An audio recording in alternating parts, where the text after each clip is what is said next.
Қайырлы күн, сіздермен Дамира. Сіздермен қайта қауышып тұрғаныма өте қуаныштымын. Баклажан салатын дайындайтын боламын. Дәмі сөз жоқ, керемет болады. Алдымен бір дана баклажанымызды ұсақтап турап аламыз.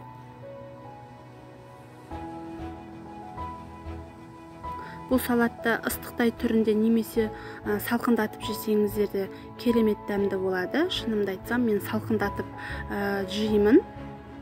Салқындатып жесеңіздер де өте керемет болады. Баклажанымызды турап алған соң, болгарскийімізді тураймыз. Оны да ұсақтап тураймыз.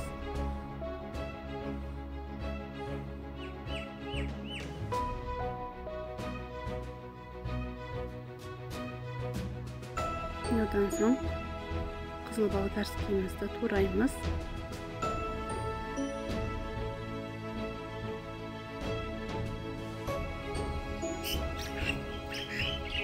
Одан соң бір дана пиязымызды тураймыз. Пияздың қандай болғаны маңызды емес.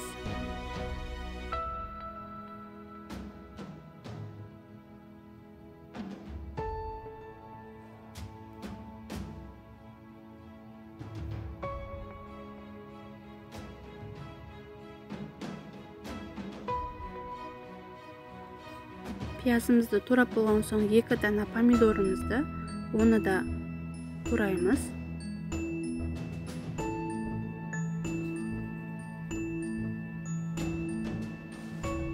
Помидорымыздың өзінің суы шығып керемет болады.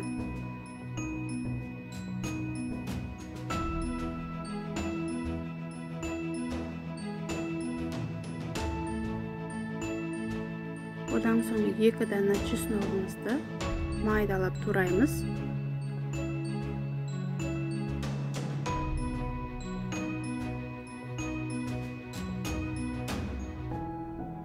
Енді тапамызға майымызды құямыз. Қызып тұрған майымызға пиязымызды салып, қызартып қуыратын боламыз.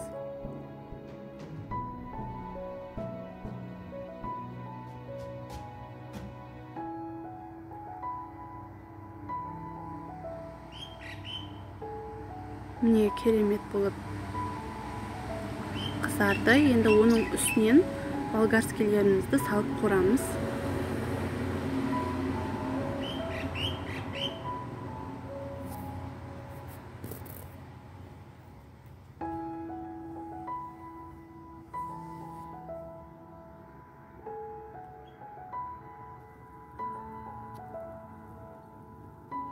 Оның үстінен баклажанымызды қуырамыз.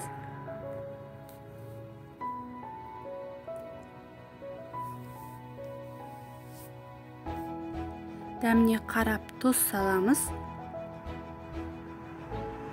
Және бұрыш салдым, қара бұрыш. Міне бұны да қызартып қуырған соң, үстінен помидорымызды саламыз. Оны да қайтадан қуырамыз. Міне жақсылап қуырылып алды. Енді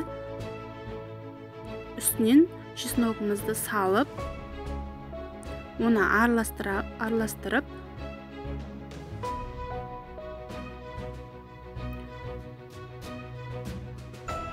не 15 минутқа ең жай отқа бұқтырып қоямыз.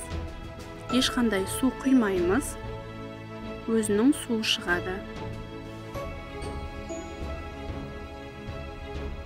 Міне салатымыз дайын.